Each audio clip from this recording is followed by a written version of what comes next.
A huge thank you to Robert Bishop for sponsoring today's video on Patreon. Evereth Viceroy of Plunder versus Taser, Don Andres, and Karlak with the background Hardy Outlander. For us, we have a 2-lander with Talisman, and we can make Necropotence on turn 3 to keep our hand full, so no reason to ship this back.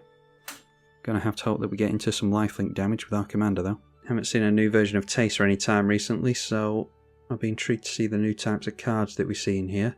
Indebted Spirit has Afterlife 1. We draw into another land, so just get down the same old Surveil land here, as we typically do on turn 1. And there's another land for us. I think we want to see something else, because we're probably going to draw into lands off Necropotence, you would hope. So I'll throw that in the bin. No plays from Taser or from the middle player. We draw into Hatred. I'm not going to be too try-hard with that because we've had some rough games to start the day off with.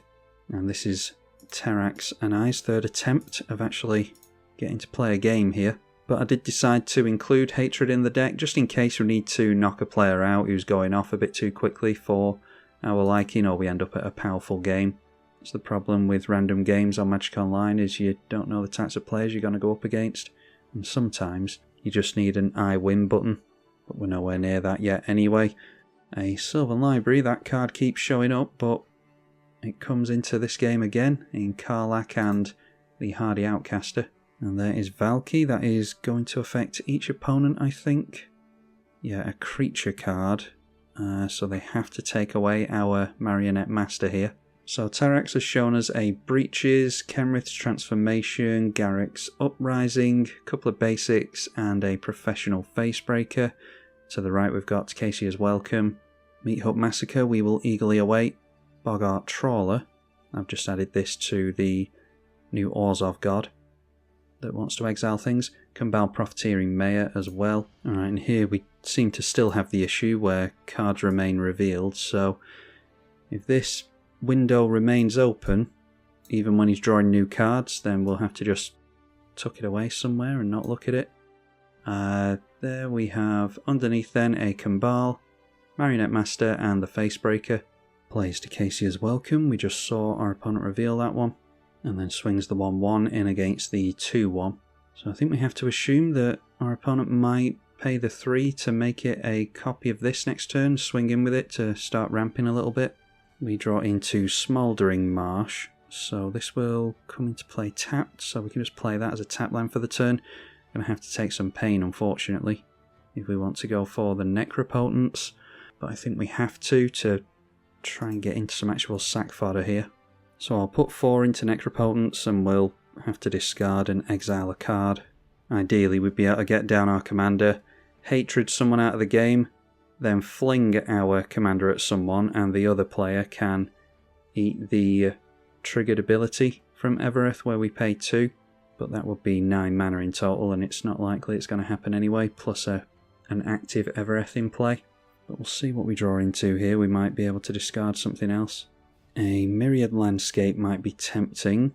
Mirkwood Bats isn't necessarily the best here, although it can start draining out our opponents at least. Our opponents know about the Hatred now is the problem. Yeah, I'm going to try getting rid of the Mirkwood Bats against my better judgment, so that will be discarded and exiled.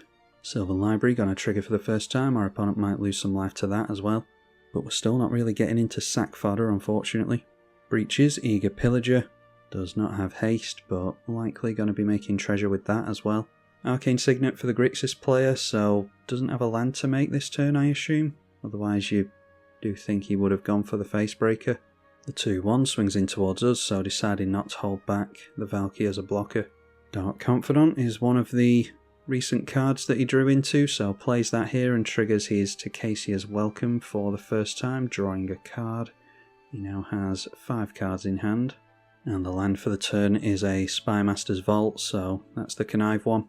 And the 1-1 turns in at us as well. We are painting a target on our own forehead with the Necropotence. There's not a whole lot of anything we can do here, annoyingly. Not going to draw for the turn, so we could have 5 mana if we wanted. Don't think we can make use of 5 mana, might as well drop the Myriad Landscape. There aren't that many artifacts in place, so this only gets a discount of 1. Yeah, so still costs 8 mana. I think it's just a case of holding up the bedevil, in all honesty. So do we just have to give up on Fling and Hatred at this point, because we're not really doing anything else? That means we draw 3 cards to the Necropotence. I'm kind of just waiting for this Meat Hook Massacre to enter as well. It might be that our opponents are worried about Hatred, so I'm thinking that they're just playing around the fact that we've got Necropotence, to be honest, but if we discard and exile Hatred, they might not be as worried about us either. Plus we're nowhere near doing anything with that anyway. We clear some lands off the top, and a Chaos Warp might be worth doing that instead of Bedevil. We'll get into our own Spymaster's Vault as well, but just not getting into the means of actually sacrificing any creatures or artifacts, so yeah, we're really not doing well here. Anyway, lose out on the Fling and the Hatred after all. And if this swings in towards me, I think I might be tempted to go for the Bedevil onto it. Has 6 cards in hand and is now at 32 life. Garruk's Uprising going to draw our opponent cards when he plays big creatures. Also enables Trample. And okay, the 3/3 first strike goes into the right, so he saved his own breaches there, because I was absolutely going to blow that up. Makes a treasure token with it. Now hopefully he keeps that treasure in play, although I don't think he's going to, because... Alright, well, there's another artifact, I was going to say, because we want the discount on our Cavern Horde Dragon. So Beamtown Beatstick into play, +1 to power and menace. And that makes more treasure tokens when it hits. Okay, is a Praetor's Grasp going over to the Taser player. So, again, while he's struggling on mana, he's not making a copy of the Facebreaker, which is curious. And just uses that to grab himself a Polluted Delta, cracks it straight away. The 2/1 swings in at us again, so I'm going to have to show my opponents that there's a chance of me being reactionary here. I'll go for Bedevil onto that thing, give us each some cards back. I suppose I could go Chaos Warp as well to save us a bit of life on the pings and maybe get our opponent into an artifact. It's not likely, but problem is we can target more things with Chaos Warp, but I do just want to try and save us life here while we're consistently being attacked. So let's see if he can get into anything incredible off the warp. He does not. Reveals a mana drain, so we know what he's drawing into next turn. And maybe we've got a play to make next turn now as well in the Marionette Master. Taser, Orzhov Scion hitting play for the first time. Doesn't have a surplus of white creatures at the moment, and then plays himself a Bloodghast. I'm wondering where our Bloodghast is at the moment. Dark Confident into the left, the 1/1 down the middle, so our Chaos Warp play might have dissuaded our opponent from attacking us there. Still not seeing too many artifacts though, and we've only got 6 mana available this turn. Let's go for the Badlands. And do we just go for this to make a decent blocker? It'll be more difficult to wipe out to a Meat Hook Massacre as well. So we could get this down with tokens. I'm hoping that we actually manage to start making some artifact tokens at some point this game, so I'm going to buff it up with plus counters instead of the servos. And it's simply a blocker at the moment, but you never know. Might be able to do something with this and the treasure. Going to put 3 life into Necropotence and exile a card from hand again. Alright, and that gets us into a bunch of lands. I don't want to be taking even more pain, so unusually I'll get rid of the Ancient Tomb here. But we're getting into some sack fodder finally, with the Patron of the Arts. Terrax sticking at 30 life and 6 cards in hand with the Sylvan Library. The Karlach entering play for the first time, so there's going to be an additional combat phase. This is a really good extra combat commander because it doesn't have to swing in to get the additional combats. So this time Breaches swings in towards the 2/3 Taser, and Bloodghast can't block. Exiled the top card of the library I think there, which was a Forest. We'll assume that this next attack is a trigger that will make a treasure token. Looks as though he's getting through both times, as you would assume. Plays the land from exile and has 7 cards in hand by the end of the turn. Looks as though he might be holding on to that treasure token as well, which might mean that we get the dragon down next turn. The Grixis player just passes straight through the turn. We'll assume that he's holding up interaction. We know he's got that mana drain available to him. Dark Confident, I haven't been keeping an eye. I'm still not sure if this opponent's reveals are glitched because of this window down here, but has shown us a Tombstone Stairwell. I'm just assuming that he has actually officially revealed this to us and it's not a bug. Corrupted, what's that? Corrupted Conviction, Bogart Bog, I think we saw before. Yeah, it's Casey is welcome, so looks as though This is correct. What's occurring here? The Corrupted Conviction makes a spirit token to the Taser when it sacrifices the Bloodghast, and that also triggers the Takesia's Welcome to draw a card. The actual Corrupted Conviction draws 2 as well. Plays a land with the Reflecting Pool, so that will reanimate the Bloodghast. Noteworthy that Taser can exile something by sacrificing itself, so not likely they'll do that, but it is something to consider. They've got 9 cards in hand now. Ophiomancer's a really good one, gets a snake token every turn as long as you don't control the snake already. They don't have a proper sack outlet yet though, which is the thing that really unlocks this deck, and so many others. Well, what was I saying? Carrion Feeder, here's a sack outlet that he needs, so yeah, he's going to be able to start littering the board with consistent white spirits, and that means that he can exile things at will. So it might be worth a Bedevil onto the Carrion Feeder. I actually would have considered that Mana Drain onto the Carrion Feeder there, but I suppose from the Grixis player's perspective, if all this exile stuff slows down us, it'll buy him more time. But Taser's got every chance of comboing off here out of the blue, especially with so many cards in hand. So there, Ophiomancer triggers for the first time, making a snake token, and triggers the Takesia's Welcome as well, so that's a nice little combination of cards. Well, no player has all that many artifacts in play still, so Cavern Horde still isn't going to be that good. I don't think we'll be playing that. And I'm fully expecting whatever we play to get countered here, to be honest, because this player just seems to not be looking anywhere else on the board and just has tunnel vision towards us. So I think I'll just try the Patron of the Arts. Both players so far holding up priority. All 3 players holding up priority on us. So maybe there's a Swords or a Path available here as well. A treasure token when it enters or dies. And I think it's probably after that. This is a ridiculously slow game that we're playing, but I think the best thing we can do here is hold up Myriad Landscape and the Bedevil so that we can respond to anything that our opponents want to do. And if this guy wastes a turn holding up his Mana Drain and not using it, then that's not the worst thing in the world either. So let's go for a tap land with the Wooded Foothills potentially. And then we just draw 2 more cards here, I think. Or maybe 3, discarding the Swamp. We want to try and get haste on our commander and get some lifelink on it soon, preferably. But having absolutely no sack fodder into it this game is really hurting us. We've got means like the Blood Chief's Dagger or whatever it's called. There's another equipment, a small cheap one that we can put on our commander and just get lots and lots of plus counters, but we need to actually be sacrificing things into it. Yeah, just draw into even more lands, and Black Market Connections is going to make us treasure at least, but not doing well at all here. Carrion Feeder at the end of our turn sacrifices, yeah, the snake's not in play anymore, so turns that into a spirit token. So now we get the Ophiomancer and Takesia's Welcome little combination, because of course he doesn't control the snake anymore after sacrificing it. And Terak starts the turn with 8 cards in hand, 30 life, goes down to 26, plays a land for the turn, into a Sol Ring, a Rhythm of the Wild for some haste. Means that his creatures can't be countered as well, so this might be the time to use Mana Drain if he's eager for mana. And there it is, so we have successfully managed to dodge that one. Means he'll get 3 additional mana on his next main phase. So now equips the Beat Stick onto the commander, so that gives this Menace and Trample. It's now a 6/4, and this is why we're holding up our Bedevil, because there's only a couple of players he can attack really. Doesn't necessarily want to go in at the Orzhov player because he'll be scared of getting his stuff exiled. I don't want to use the Bedevil, I'd rather crack the Myriad Landscape and get a tap land down with Wooded Foothills, but our opponent might force our hand here. To the right with Breaches, not held back from that. Alright, goes to the right with everything. So he's going to force our opponent to try and do something here. Might be worth Bedevil onto the Carrion Feeder after all then.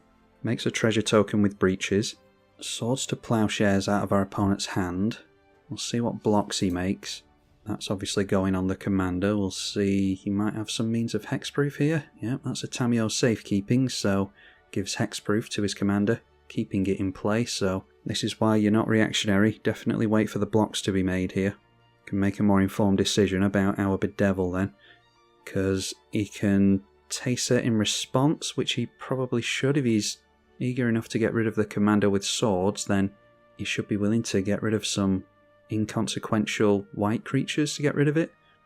Too late now though, it's resolved, and that does have hexproof now. Now the problem is, if we go for the Bedevil onto this, he's just probably going to drop another sack outlet straight away. Might be lucky, and he might not get into one though.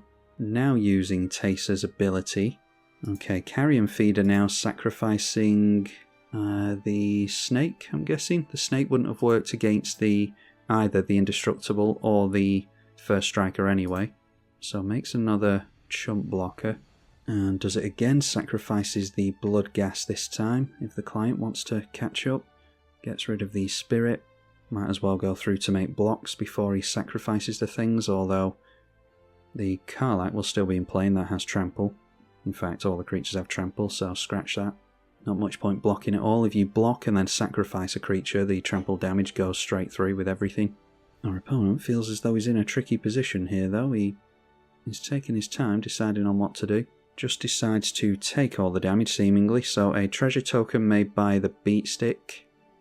I'm hoping that everything goes into the right again. Just swings in with the commander this time. Still has that hexproof and indestructible on it. So I think we can still hold off and see what the Grixis player does, but I'm still leaning towards getting rid of Carrion Feeder with Bedevil. Good that there's so much damage being taken over here.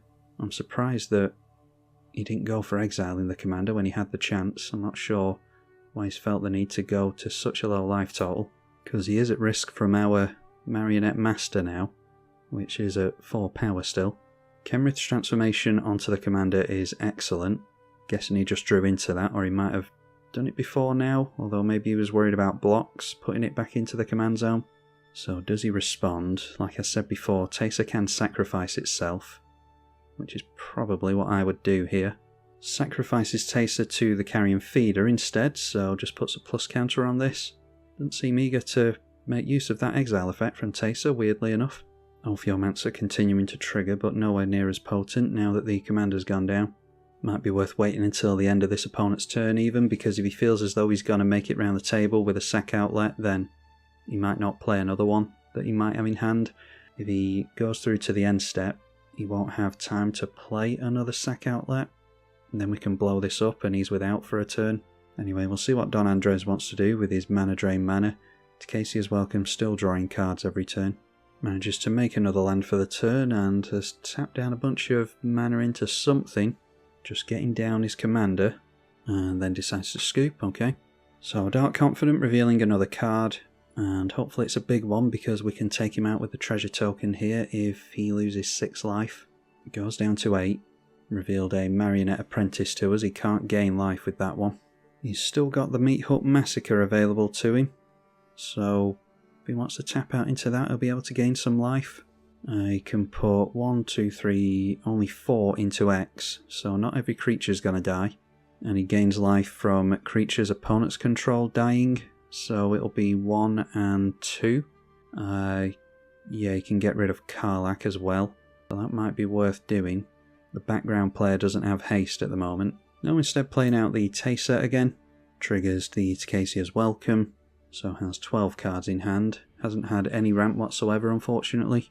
Sacrifices Bloodghast to the Carrion Feeder. He kind of needs to exile Patron of the Arts, because if we can sacrifice it, then we'll gain a treasure token, and that's the 2 treasure that we need in order to get rid of him. Plays out the Marionette Apprentice. Must have played a land to get the Bloodghast back as well. Fabricate with that, makes a servo token as it tends to. Then sacrifices the snake token it was to the Carrion Feeder, so we each lose a life to the apprentice and a spirit enters again. Then sacrifices Bloodghast again, I think, so does the same again. He doesn't have quite enough black creatures to drain us out here, otherwise he'd be able to sacrifice all his black creatures into white spirits and then sack all the spirits and bleed us out. But as I said before, I'm just going to... He's tapped out now, so we should be safe to blow up his Carrion Feeder at any point if he decides to swing in with whatever this is, a 6/6. God, the client's so laggy. It's actually a 7/7. If he decides to swing in with it, then we can blow it up in response to that. Spirit tokens are coming in at us. The 7/7's going into the left, so we'll certainly let that happen. but we're taking 4 from the spirits, I think it is. Decides to block, so that gets rid of breaches to the 7/7. We go down to 15 with a Necropotence in play, which isn't the best spot to be in. And then he's sacrificing a bunch of stuff in order to, yeah, that's activating Taser to exile the Marionette Master. So let's float some mana. This means that we can now go for a tap land with the Wooded Foothills. I was going to try and hold on to the treasure, but we don't need to now. So on the way out, Marionette Master did a little bit of something at least. Knock our opponent down to 4. And we probably can be taken out by this player now if we go after his Carrion Feeder. I do believe that he would have had another sack outlet in hand, so it's hard to say if it was the right thing to do to allow him the Carrion Feeder this turn. We've had such a terrible game that I don't think it really matters regardless. Pretty unlucky if you have Necropotence in play all game and don't draw into anything. So let's see if we can force the issue here with this Bedevil. Force him to carry on using certain abilities before he might like to. He's got 1, 2, 3, well he can't sacrifice the Apprentice, so 1 and 2 black creatures that he can sacrifice if he wants to keep hold of Taser, but he doesn't. That Carrion Feeder went down very easily actually, so that's good. Carrion Feeder dies straight away. The Marionette Master does get exiled.